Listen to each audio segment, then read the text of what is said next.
चतुर्थ श्राद्ध दिवस से उपलक्षे प्रदेश कांग्रेस कमिटी आज श्रद्धांजलि सभा आयोजन कर समस्त वरिष्ठ नेता उपस्थित एवं समस्त दलर कर्मकर्ता महिला कांग्रेस आदि उपस्थित आज आम पालन कर श्रीयुक्त हेमानंद विश्वास केवल दुई दुई थर विषम परिस्थिति मुख्यमंत्री थे से जड़े चैलेंजहीन संग्राम सामाजिक न्याय दलित आदिवासी न्याय जिते से अन्याय देखुले से समय महासंग्राम से करुले राजनीति में सम्मान स्वाभिमान को कंप्रोमाइज कर स्वाभिमान सम्मान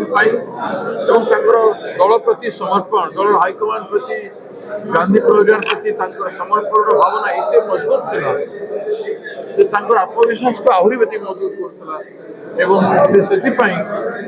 अनेक बाधा विघ्न सही सर्वाइव करते राजनीति अनेक गुड़ाई रिफॉर्म काम से पंचायत राज